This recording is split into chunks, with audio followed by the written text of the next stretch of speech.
said it before, but I'll say it again. This is a wonderful committee with which to work. We have people of great intellect and ability in this committee, like none that I've ever seen before, and I'm glad that you are here. I do want to welcome a couple of our new members, and I think we have Representative Huckabee had a meeting with the speaker for a few moments, and he will be coming a little late, and so I excuse him for that. But he will be in just a moment. Representative Ben Watson from Savannah, representing District 163, which is part of Chatham County, I believe. And Representative Watson is a medical doctor, which as we go through this session and getting late in the session, there will probably be a number of cases of nausea in the committee, and we'll probably need some help as we move along in the process. And so I'm glad that you're here, Doctor. Thank you for being here. Representative Tony McBrayer is from Tifton, represents District 153, which is a part of Tiff and Turner counties. Representative McBrayer, we are glad that you're here today. I assume you took all of Scott's spots. And we thank you for your service. Representative Chairman Earl Earhart is another member of our committee who is new, and he's no stranger to any of us. And he will be with us during this process. So thank you for your attendance. We have before us, the first order of business before us is the adoption of our committee rules. These have been revised somewhat. I think the major change that you'll see is that previously we had two large standing subcommittees, one for the university system, one for the technical colleges, but we have eliminated those, and the subcommittees will be appointed as we see the need as we go along in the process. And so these committee rules are before you. Before we have any discussion, is there a motion to approve these committee rules? So moved. There's a motion. Is there a second? Second. Now, is there any discussion on these rules? Do you have any questions? Well, hearing none, all in favor of adopting the Higher Education Committee rules signify by saying aye. Aye. Those opposed, no. And they are so adopted. We have one bill before us today, and then we will have the appointment of a subcommittee that will be considering House Bill 74. Prior to that, let's turn our attention to House Bill 49, which is simply changing the name of the State Board of Technical and Adult Education to the State Board of the Technical College System of Georgia. And I have asked Ms. Laura Gammick to come and to share with us something of the background of this bill and its purpose and why it is needed. Okay. Mr. Chairman, members of the committee, you have actually seen this bill before. Last year, it never made it out of the Senate. But the background is we changed our system name from Department of Technical and Adult Education to the Technical College System of Georgia 2 years ago. And this is simply just follow-up language that changes our state board's name to align it with the agency name. And that's all it does.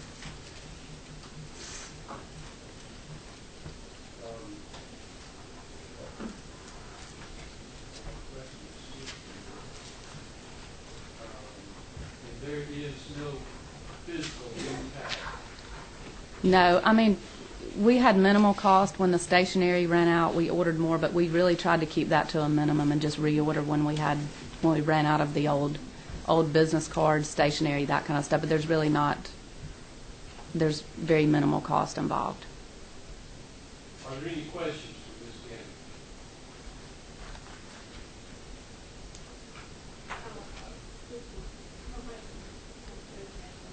You're welcome to do that. Motion for House Bill 49 be passed. Second, any further discussion? Hearing none, all in favor to pass for House Bill 49, please signify by saying aye. Aye. Those opposed, no. And so, Thank you.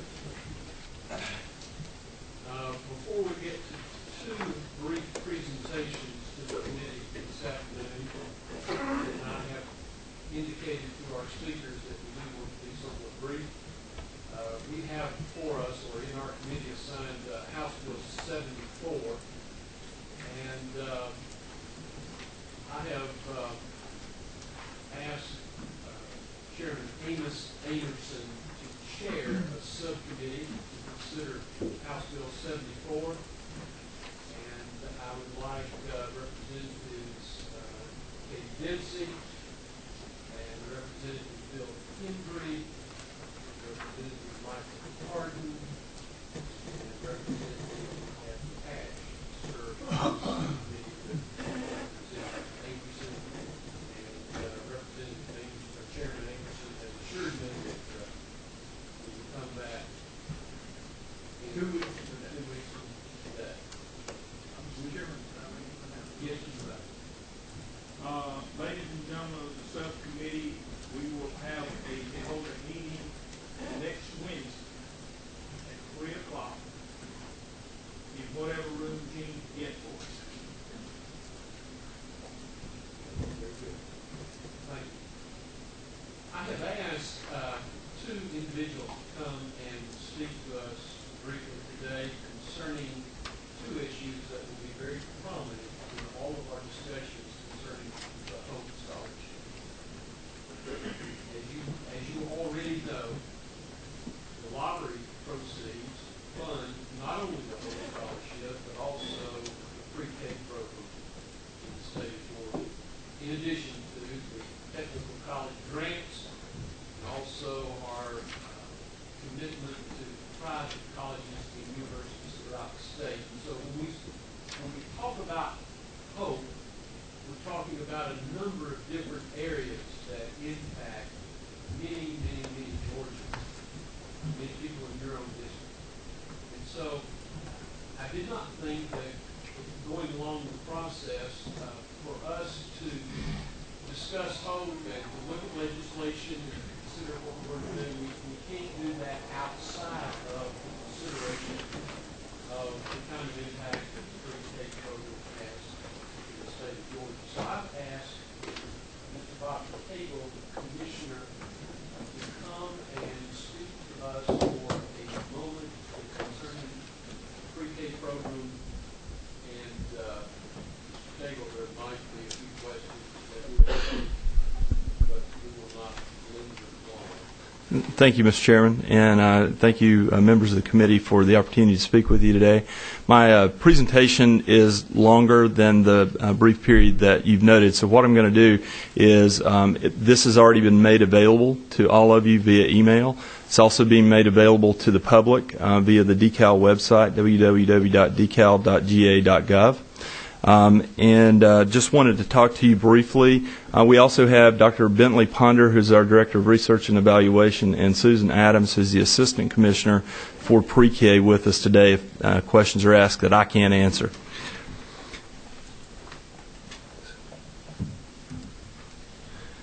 Talking about the importance of high-quality pre-K, I want to talk a little bit about the characteristics of Georgia's pre-K, some results that we've seen from the pre-K program, and some challenges. I'm getting a little slower reaction from the computer than what I'm accustomed to, but please bear with me. The underpinning of all of the pre-K programs in Georgia and likewise across the country is the brain development research that has occurred over the last 20 years. Primarily, one of the forerunners in this is Harvard University, and what they've told us is that in early childhood, the growth of the brain and the potential for learning is greater than at any other point in the child's life. Whatever they learn at this point is a foundation, and I liken it to the foundation that you build in a house. If you invest in a house that has a strong foundation, you're likely to have a house that stands. If you invest in cheaper materials building the house, what you have is a house that's more susceptible to the storms that life can bring us. And so likewise, that's one of the points that we'd like to make here, is that pre-K and quality pre-K really sets the foundation for all education that occurs after that, as well as the person's ability to learn and participate in society. This is a chart that you can take a look at. Basically, what it says is that the synapse formation in the brain, all the connections that are made between the neural transmitters, all are really forming very early in a child's life. And you can see on this from birth to 12 months that the vast majority of the development is occurring, and after that point in time there's a sharp drop-off in the ability of the child to learn, although learning continues throughout life. The research underscores that high-quality education, like the high-quality foundation that you'd build for a house, is the basis on which other academic experience is based. And you ask, what is high quality? Well, high quality has to do with very skilled and educated teachers, and that's a key aspect of high-quality pre-K. Small class sizes, age-appropriate curriculum that is designed to help a child learn as they go into kindergarten, not necessarily back up the learning that would normally occur in kindergarten. So we're preparing them for what they'll learn later. A language-rich environment, so here you'll hear us talk a lot about reading. And then warm and responsive interactions between the adults that are responsible for their care. This is a study, 2008 Tulsa, Oklahoma study that tells us that participation in pre-K is a powerful indicator of better pre-reading and pre-writing test scores, and it talks about the fact that that's more important than socioeconomic factors such as family income.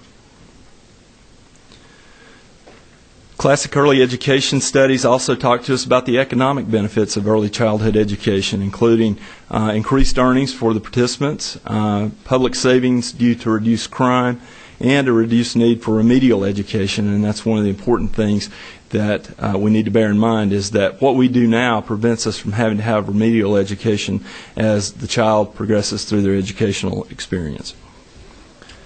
The return on investment that you see from these programs, studies have shown anywhere from $10 to $17 for every dollar invested in pre-K is returned.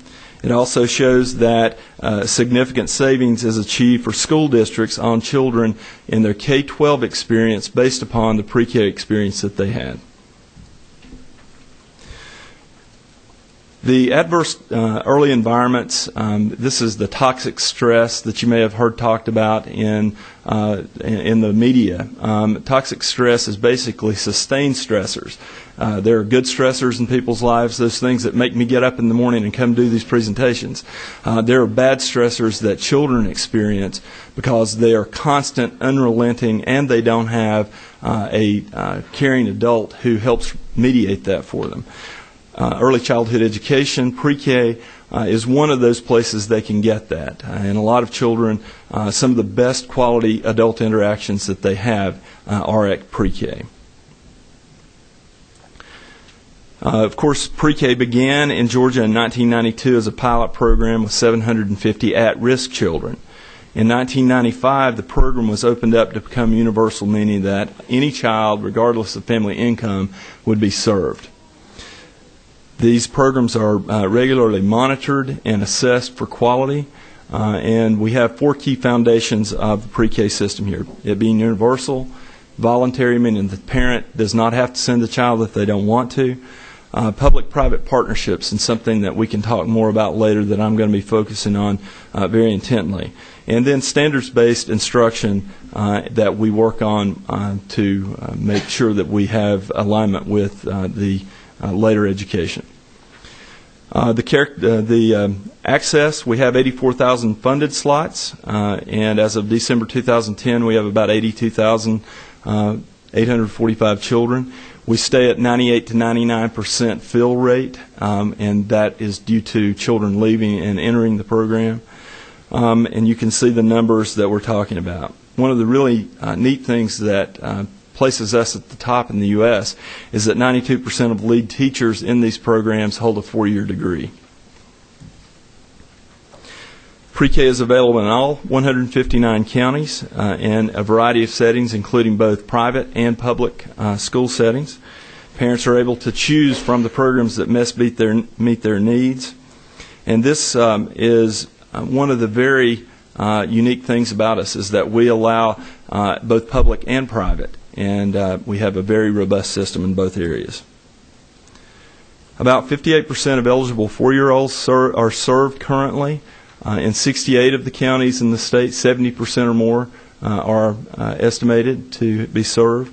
One of the things I think that we can really be proud of in Georgia is that Georgia ranks 3rd in the country on the percentage of 4-year-olds served, and in the top 10 for quality standards. The benefits of the program on disadvantaged children seems to be larger when children are served with other children from diverse backgrounds. And a lot of that has to do with children who are from higher income families having more fully developed language skills, and they bring a richness to the environment that might not otherwise be seen in a means-tested program as other states operate. Children that fall below the poverty line may be at greater risk of school failure, but the interesting fact is that most school failure occurs in children above the poverty line. The other thing that we know is that families rarely stay at one place. They move in and out of poverty as their family progresses through life. We also know that children from middle-income families have the least access to quality preschool experiences nationwide. And so we need to bear in mind, and these are all arguments for the universal nature of this program. The population we serve are 55% Category 1. Category 1, for those of you who may not be familiar, are those children who receive some sort of public assistance one way or another. They're about 55%. That number also, estimated by the Department of Audits, goes up to 67%. So we serve a lot of disadvantaged children, but we also serve children that have no other kind of public assistance. We have increased the number of inclusion classrooms, those classrooms that have children with special needs. And we've also increased the number of blended pre-K and Head Start classrooms to maximize the use of the funding that we have available. These are just some outcomes from 2001-2004. We hopefully will be having further outcomes as we move forward with some investments that we've made of ARA dollars. Economic impact, it's estimated that over $4.1 billion is generated through the child care industry in the state of Georgia, 61,000 plus jobs, 12,900 jobs in other industries, and annual income supported by people being able to take their children to pre-K ranges between $13.6 billion up to $32.7 billion annually. 35% of the child care centers receive Georgia pre-K program funds, and that helps them sustain their other programming as well. On average, approximately 50% of the revenues come from the Georgia pre-K program. Quality results were higher for those who were non-Georgia pre-K preschool classrooms and in infant toddler care. The pre-K program also has many strengths that form a foundation on which we can improve. The environment of a pre-K classroom is also very important. We assess that on a regular basis, and we're finding that the environment and the setting for the children in Georgia's pre-K is above the national standards.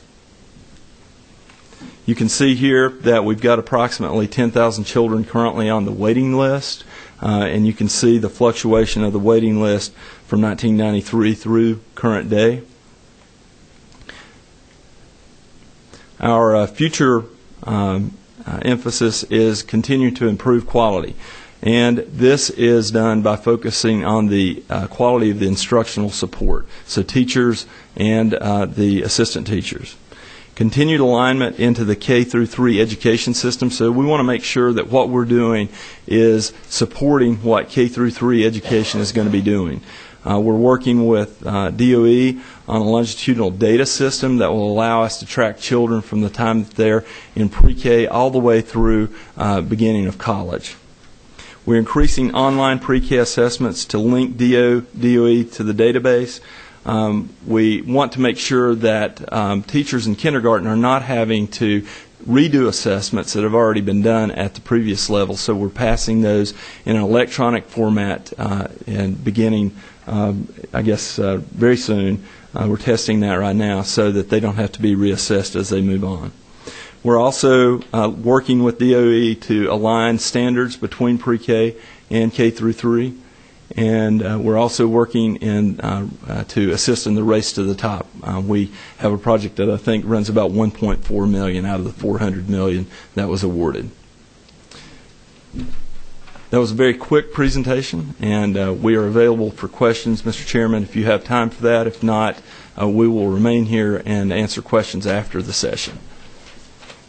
Thank you, Mr. Cagle. And as he said, he will remain here for a few moments after. If you have any questions that you'd like to ask us, we can take a few right now. By the way, Representative Haynes Appleby has come. We welcome you. Representative Appleby, he was the director of OPD for Governor Miller when I was first elected. And now look.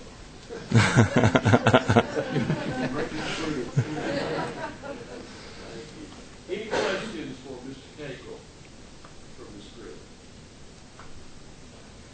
Mr. Cagle, we thank you. Thank you very much, Mr. Chairman. For your attention here today, and I'm sure there'll be some questions. Great. We'll be here.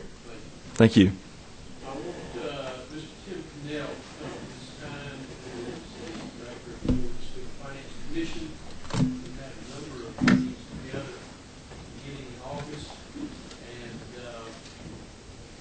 he is going to come share with us a bit about Open Scholarship. Thank you, Mr. Chairman, members of the committee. It's a pleasure to be with you again. As you may recall, for many of you, I don't know if we're subjected, maybe the right word or not, to the August 2nd briefing that we did when a joint meeting with the Senate on the upcoming issues that we're facing, Hope, and being mindful of the chair's admonition to be brief. As this handout goes around, I'll ask you to let's start on slide number 10. The preceding slides give some historical information that would probably be helpful to newer members of the committee, but for those of you previously have seen it, you're already probably somewhat familiar with it. So slide 10 gets at the beginning to define the problem that we have with Hope and pre-K overall with respect to the availability of revenues to expend. And this chart here, which has been updated since the August 2nd presentation, shows the history of lottery deposits by the Lottery Corporation into the Lottery for Education account into the State Treasury. And as you note, as they did back in August, in the earlier years of the program, we had quite strong year-to-year growth in revenues. But in the last 4 or 5 years, you can see here on the chart that we've pretty much gotten to be where the revenues year-to-year are basically flat. We had about 0.5% revenue growth last year over the preceding year, and as you may see at the footnote here at the bottom of this page, for the first 2 quarters of this fiscal year, we're actually down a little over 4% compared to the same period of time last year. So we're not seeing much in the way of growth on the revenue side. If you'll flip over to the next slide, slide 11, you can see we overlaid revenues with expenditures based upon current law. And this includes all lottery expenditures, both at the post-secondary level as well as pre-K. And you can see that based upon current law, we're on a quite unsustainable path of expenses in comparison to the revenues. Flipping over to the next slide, we see the question, of course, that comes up pertaining to post-secondary, since that's what we talk about, is how come we have seen such a run-up in costs? And there are 2 drivers. The first driver is the number of awards that we make. Now, an award is an amount of money that goes to a student in a semester, typically, or a quarter. So as for most students who go to 2 semesters of school a year, that would be 2 awards that they get. But as you can see here on this particular slide, the number of awards that we have made have virtually doubled since fiscal year 2000. So we've seen a lot of people are going back to school because of tough economic times, combined with the fact that we have natural increases in our population. So there's simply more people going to school, more people looking for getting a HOPE benefit, and consequently the number of awards that you can see has increased. On the other hand, or in concert with an increase in the number of awards, if you look at the next slide, you can see what the cost side has been. And this reflects some just selected, not to pick on anybody, that's not the intent here. The intent is to help explain what's going on. You can see some percentage increases in tuition that we've also seen since year 2000. And many of those, certainly a significant portion of that increase in cost is related to the fact that, again, tough budget times have meant budget cuts to the university system, the technical college system, and they've been forced to respond by increasing the cost of attending their institutions. But as you can see, we've had a significant cost run-up. In fact, the increases in tuition constitute the principal driver in the increasing costs that we're seeing in the HOPE program, more so than the number of awards. So if you go over to the next slide, slide 14, we did a computation, and this is the same one that you saw last summer, in terms of based upon current law in the HOPE program, what would we anticipate? We made an assumption about pre-K that at the current funding level, what would be the projected shortfall this fiscal year associated with the sum of all the costs of the HOPE and pre-K versus lottery. And you can see there in the middle of the page that our projection was just shy of a $244 million shortfall. And I will add that we had about a $150 million shortfall last year, which was the first time that the lines, if you will, the revenue and expense lines, in fact, crossed.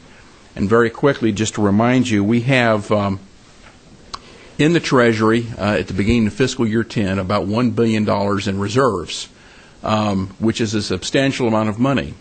But when you look at this slide, and then direct you to the slide on slide 15, the next page, where we're projecting, again, based upon current law, about a $317 million deficit next year, you're looking at a cumulative 3-year in excess of expenditures over revenues of some $700 million.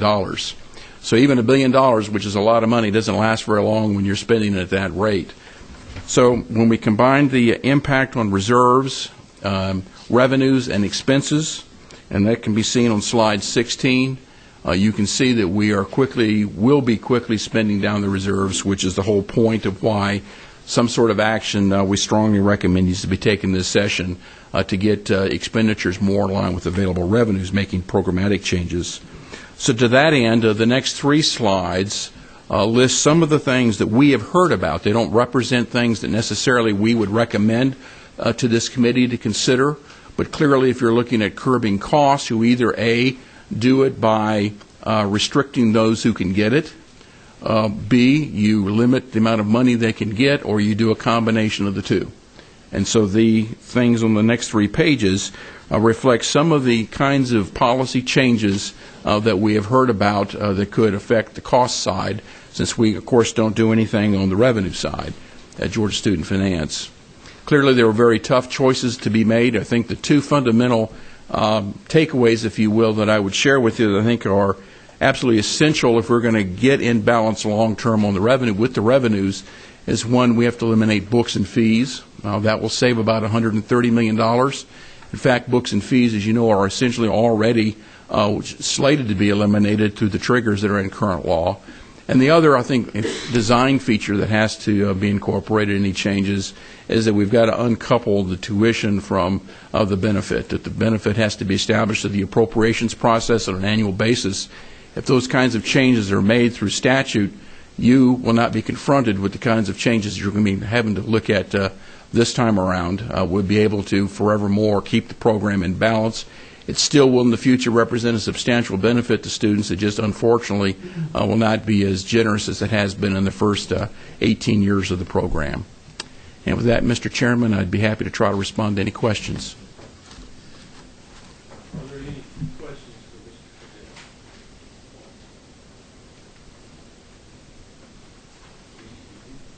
Cadell? Yeah, number 24.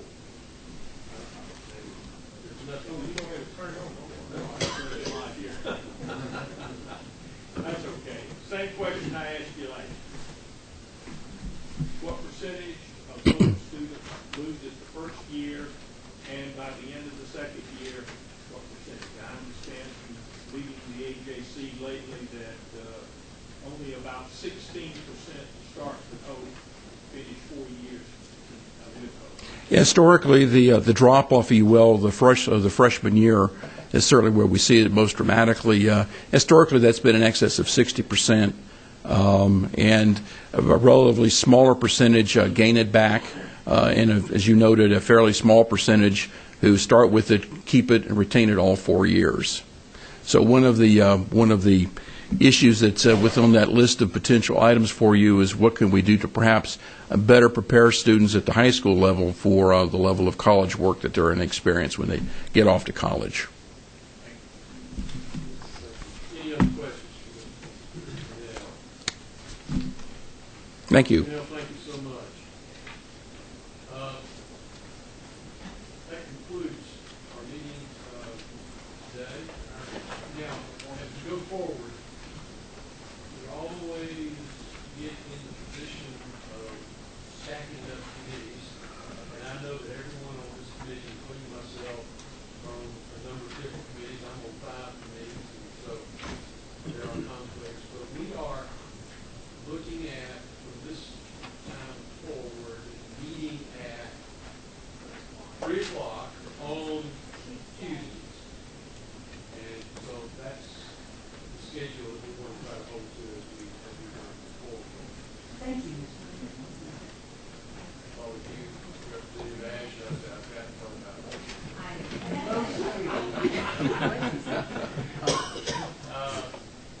Seemed like I heard a motion to adjourn, and so moved and seconded, and we are adjourned.